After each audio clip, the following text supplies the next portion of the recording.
अस्सलाम वालेकुम मेरीज़, मैं हारिस अज़मी प्रोफेशनल एस्ट्रोलॉजर आपकी खिदमत में हाज़िर हूँ इस हफ़्ते की एस्ट्रोलॉजिकल इवेंट्स और उनकी रिसर्चेस के साथ। ये मार्च के महीने का तकरीबन आखिरी हफ़्ता है। 21 मार्च से लेकर 27 ऑफ मार्च तक एस्ट्रोलॉजिकली जो चेंजेस आ सकती हैं, जो टाइम बिहेवियर्स प्रोड्यूस हो सकते हैं, उनकी तशरीह मैं इस वीडियो में आपके सामने रखूँगा। बज़ाहिर एक ही तब्दीली है, वो भी last day of March, last day of this week 27 of March को मरकरी एरीज़ के लिए उनके फर्स्ट एंगल पर आ जाएगा। ये उसके तलू होने का पहला एंगल है, मतलब फर्स्ट एंगल पर वो तलू हो जाएगा। यहाँ से मरकरी स्वान फर्स्ट एंगल पर, सेकंड एंगल पर, ये शॉर्ट टर्म प्लैनेट्स हैं, 3-3 हफ्ते तकरीबन इसे एंगल पर, इन एंगल्स पर गुजारते हुए पूरी ऑर्बिटल मूवमेंट करेगा। मरकरी के पहले एंगल पर आते ही एरीज़ को बैठे बिठाए गैर मामूली कामयाबियों का फ्यूल मिलेगा, बिकॉज़ मरकरी ज़हनी सलाहियतों को आसूदा करता है कई सिमतों में।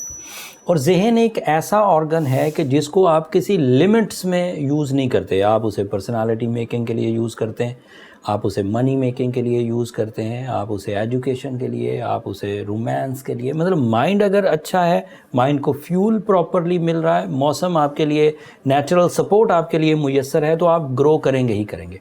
अब कुछ टेक्निकल बातें कर देता हूँ जो अमूमी तौर पर मरकरी के फर्स्ट एंगल पर आने से होती हैं, एंड देन फिर उसके जो वास्ट क्राइटेरिया है, अदरवाइज प्लानिटरी पोजीशन से मिलकर आपका रूलिंग प्लानट क्या कर रहा है, आपके लॉन्ग टर्म प्लैनेट्स क्या कर रहे हैं, वो सब थोड़ी थोड़ी तफसील बयान करता हूँ। 27 ऑफ मार्च को जब मरकरी आपके फर्स्ट एंगल पर अपीयर होगा तो जनरल एडवांटेजेस में आपके दिमाग पर से वो बोझ हटेंगे जिनकी वजह से आप अपना मुद्दा या आप अपनी एक्सप्लेनेशंस नहीं दिया करते थे, चुप रहते थे, बैक फुट पर चले गए थे। 12th एंगल पर मरकरी के होने की वजह से ज़्यादातर एरीज चुप रहते थे या कम से कम बैक फुट पे रहते थे, बहुत ज़्यादा अग्रेसिवली आगे नहीं आते थे। Now this is a time जब आपके पास बोलने के लिए बहुत कुछ होगा, आपके उस बोलने के अंदाज में मैजिकल इम्पैक्ट होगा, आपकी पीआर आपके बोलने की वजह, this is your tool of success approximately for 3 weeks के आपका अंदाज़े गुफ्तगू बड़ा काउंट होगा। इस अंदाज़े गुफ्तगू की वजह से जो लोग पहले आपकी बातों से अंदाज़ा लगाकर आपसे डील नहीं बनाया करते थे, आपसे रिश्ते नहीं बनाया करते थे, आपके साथ उठना बैठना उन्हें अच्छा नहीं लगता था, अब आप ही की magical impact of vocal abilities की वजह से वो आपकी तरफ माइल होंगे, अपोजिशन कम होगी, मोहब्बत के इजहार में आपको आसानी होगी, एक्सेप्टेंस ऑफ लव इंक्रीज़ करेगी, पीआर बढ़ेगा। ये उसके वो एडवांटेजेस हैं जो मरकरी हर ही स्टार को देगा, 12 के 12 स्टार्स को। बट स्पेशल क्या है, मरकरी सिर्फ आपके लिए फर्स्ट एंगल पर है और किसी के लिए नहीं। एंड फर्स्ट एंगल पर होने का मतलब है वो नेचुरल स्किल्स जो आप अपनी मिसमैनेजमेंट की वजह से खो चुके थे, मरकरी के फर्स्ट एंगल पर आने से वो वापस बहाल होंगी, स्पेशली योर माइंड स्किल्स। मान लें बहुत ज़्यादा तवील गमों की वजह से, बहुत ज़्यादा बुज़दिली की वजह से, बहुत ज़्यादा ओवर थिंकिंग की वजह से अगर आपकी कंसंट्रेशन लूज़ हो गई थी, दिस इज़ योर क्वालिटी के एरीज़ बहुत ज़्यादा कंसंट्रेशन के साथ काम करते हैं, तो वो कंसंट्रेशन वापस आएगी। मान लें कोई एरीज़ स्टूडेंट मेल या फीमेल ऐसा हो गया था कि उसे पढ़ते पढ़ते बहुत ज़ोर लगाना पड़ता था, अब वो ईजी हो जाएगा। मान लें कोई एरीज़ हाउसवाइफ ऐसी हो गई थी कि उसकी बातें सराउंडिंग वाले बहुत अप्रिशिएट नहीं करते थे, अब उसकी magical impact of vocal skills की वजह से सराउंडिंग उनकी बातों को मानेंगे, कबूल करेंगे, एंड वो जो फैमिली यूनिटी है वो इंक्रीज़ करेगी।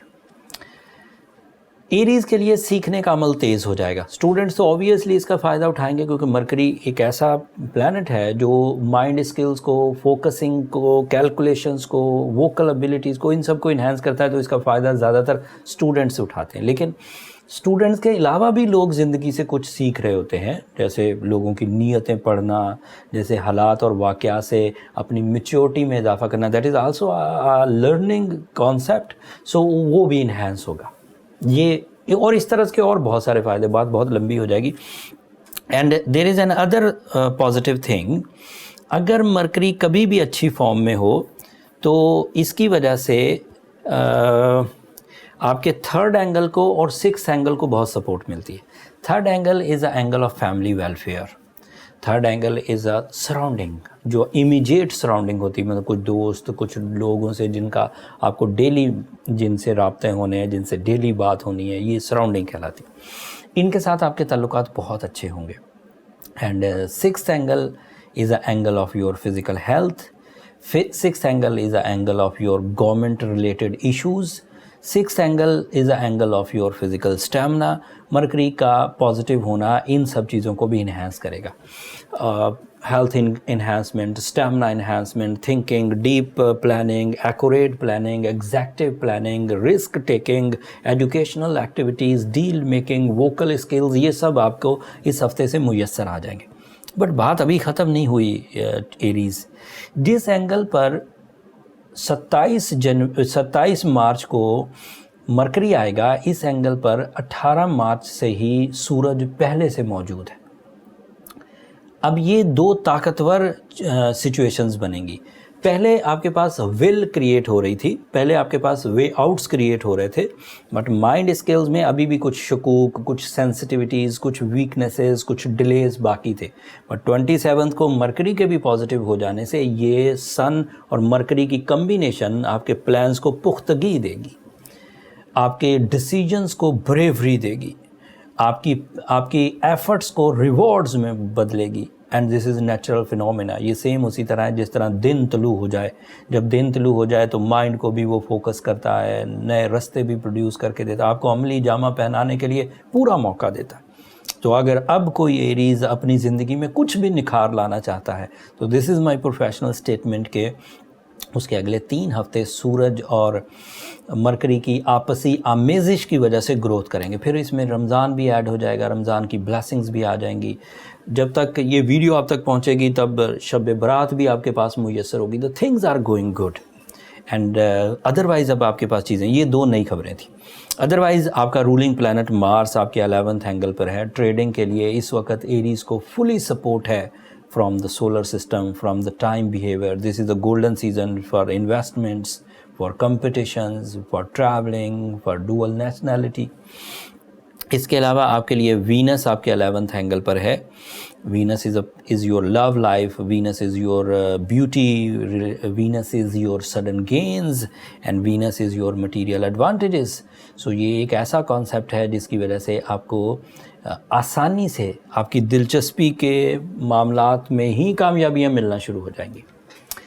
अगर कोई एरीज़ उलझ जाए इन सब सिचुएशन के बावजूद, फिर वो बीमार कहलाएगा। जैसे कोई आदमी गर्मियों में सारे तो नहीं बीमार हो जाते। गर्मियाँ एक सीज़न है, एक बिहेवियर है, एस्ट्रोलॉजिकल बिहेवियर। सन ज़्यादा हीट प्रोड्यूस करता है। अगर उसमें से कुछ लोग तो अपनी सलाहियतों से बच जाते हैं, कुछ लोग अपनी कमज़ोरियों की वजह से कुछ उलझ भी जाते हैं। जो उलझ गए वो पेशेंट कहलाएंगे, जो बचे हुए हैं वो स्ट्रेंथ वाले हैं, वो अभी तक बचे हुए हैं। ये सिचुएशन इस वक्त एरीज़ के साथ मरकरी, सन, मार्स एंड दीगर प्लैनेट्स की वजह से जो अपनी ज़िंदगी में सही ट्रैक पर अपनी कामयाबियाँ इख्तियार कर रहे हैं वो स्ट्रॉन्ग एरीज़ कहलाएंगे। लेकिन जिनको दिमागी तौर पर उलझने शुरू हो जाएँ या जिनको लगे कि इतने पॉजिटिव टाइम के बावजूद वो कोई कामयाबी या कोई वो डिसीजन नहीं ले पा रहे, कोई कामयाबी हासिल नहीं कर पा रहे, तो आर्टिफिशियली अपने आप को थोड़ा सा बूस्ट करें। And this is a real time जिसे वेस्ट ना करें। Human effort some time beat हो जाती हैं, human capacity some time beat हो जाती है, तो आर्टिफिशियल अपने आप को ग्रोथ दें। आर्टिफिशियल ग्रोथ में 2 चीज़ें इन्वॉल्व होती हैं, स्टोन एंड मज़हबी टाइप की चीज़ें, जिसे हम मज़हबी सपोर्ट कह सकते हैं, ब्लेसिंग्स सपोर्ट कह सकते हैं। तो ब्लेसिंग्स के लिए रमज़ान आ रहा है, शाबान का महीना चल रहा है, तो सूरह शम्स पढ़ना टाइम बिहेवियर्स को बैलेंस करने के लिए बहुत होता है। वो 5 टाइम्स इन अ डे पढ़ी जाए। अगर इबादत गुजारी का रमज़ान में जैसे ज़्यादा मौका मिलता है तो ज़्यादा भी पढ़ी जाए, उससे और एडवांटेजेस मिलेंगे। एंड ब्लू सफ़ायर का एक पीस 8 से 10 कैरेट का आपके लिए is as a catalyst use. This is a scientific remedy जिसकी वजह से वो अवेलेबल एबिलिटीज़ जो थोड़ी नॉन इफेक्टिव हो गई हैं, मतलब पूरी तरह आपके मामलात हल नहीं हो रहे, उसमें stone therapy, this is a complete art of healing and ये बहुत पॉपुलर हो रहा है बहुत तेज़ी से। सो इसे ज़रूर यूज़ करिए। 8 से 10 कैरेट एक प्योर ब्लू सफ़ायर लीजिए, अच्छी क्वालिटी का लीजिए तो ज़्यादा तेज़ी से असर करेगा। एंड उसको राइट हैंड रिंग फिंगर में पहनिए, लेडीज़ लॉकेट की शक्ल में पहन सकती हैं, तो उससे बेनिफिट्स मिलेंगे। इन बेनिफिट से आप अपनी स्ट्रेंथ इन्हांस कर सकते हैं, आप अपने आप को प्रोटेक्ट कर सकते हैं, रिपेयर कर सकते हैं। अगर ये सब कर रखा है ऑलरेडी और फिर भी इश्यूज़ नहीं हट रहे, तो फिर आपको अपनी पर्सनल कैलकुलेशंस की तरफ जाना चाहिए। उसके लिए हमेशा ही मैं ये कहता हूँ, ये नंबर नीचे चलते रहते हैं, आप इन पर रब्ता करके अपने लिए टाइम ले सकते हैं। That's all from my and. अगले हफ्ते मज़ीद एस्ट्रोलॉजिकल चेंजेस आएंगी एरीज़, उनकी तफसील आपकी खिदमत में इसी तरह तफसील से बयान करूँगा। मैंने अपने तौर पर तो कोशिश करी कि पूरे अच्छे अंदाज से बयान कर दूं, बट फिर भी इंसान हूं, कहीं कोई कमी रह गई हो तो कमेंट्स में इजहार कर दीजिएगा। मैं कोशिश करूंगा अगले हफ्ते उसे भी एड्रेस करूं। अपनी दुआओं में मुझे और मेरी टीम को ज़रूर याद रखिएगा। आपकी दुआएं हमारे लिए बहुत कीमती हैं एरीज़। चैनल को सब्सक्राइब करना मत भूलिएगा, आपकी सब्सक्रिप्शन हमारी हौसला अफजाई की वजह बनती है। ये टाइम वेस्ट करने वाला नहीं है एरीज़, स्पिरिचुअली भी एंड एस्ट्रोलॉजिकली भी। जो कुछ भी आपके दिलों में है, जो कुछ भी आपके प्लान्स में है, पाइपलाइन में, उसे परफॉर्म कर दीजिए। साल का बेहतरीन दौर आपको मुयस्सर आ गया है, अब आपके ऊपर है कि आप इसे अमली जामा पहनाएं। अगले हफ्ते तक के लिए इजाज़त दीजिए। अल्लाह निगहबान।